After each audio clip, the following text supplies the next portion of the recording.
waan baay'ee miira namaa tuqu. Suuraan as gubbaa irratti argitan kun Naggasaa Baacaa jedhama. Guyyaa kaleessaa guyyaa kabaja haadholii ture.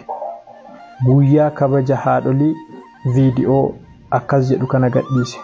Barreeffama irratti barreessee miira gaddaa keessa taa'ee gatiin haadhaa meeqaa, haadha dhabuun kan jedhu gaddaan guutamee viidiyoo gadhiise. Akkuma nama tokkoo, akkuma oromummaa tokkootti mucaa kana jajjabeessuuf koomentii jala barreessee keessaan dubbisee maal taate jedhee gaafadhe. Haadha koo 2010 na jalaa boqotte. Haadha koo qorichaan na jalaa ajjeesan.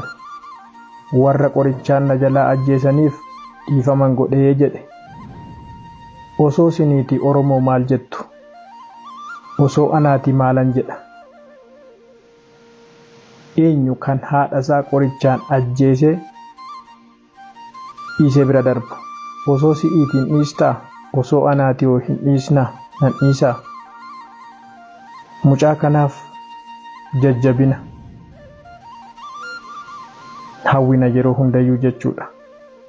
Namoonni jajjabeessuu barbaadan mucaa kana baay'ee kan natti dhaga'ame keessa profaayiliinsaa tiktookiinsaa kanadha waan ta'eef seenaatii keessaan jajjabeessaa. Baay'ee na rifaasisee, baay'ee ammam nama akkamiitii nama waaqayyoon jaalatudha, nama waaqayyo of kenne dhiifamaaf lapheesaa keessa isaa diriirsudha jedheetan fudhadhe. Osoo anaati nama haadha koo ajjeese miti nama na arrabse dhiisee bira darbaa? Osoo siniiti nama haadha keessan ajjeese dhiisaati nama sin arrabse dhiifama gootu? Barumsa nama kamiif akka ta'uuf kun kan waaqayyo jaallatudha.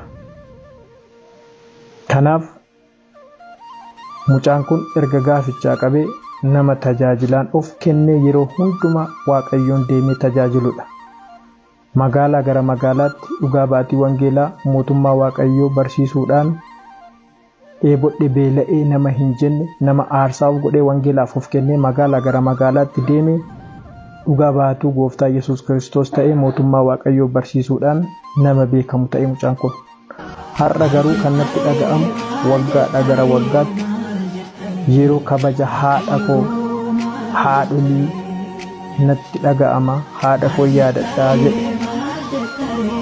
Baay'ee nama gaddisiisa. Mucaa kana jajjabeessuuf profaayilii isaa tuqaatii keessaan dhaqaa jajjabeessaa. Waaqayyo jajjabina siifaa kennu, ogummaa fi hubannaa ittiin waaqayyoon deemtee dhugaa baatee namoota gooftaan fudhanne gara gooftaatti akka dhufaniif hubannaa fi ogummaadhaan waaqayyo akkasiif dabalu abdiin qaba. Galatoomaa ulfaadhaa. Osoo anaati maalan godha? Osoo siitiyoo nama haadha kee qoricha laateef maal goota? Kun barumsa.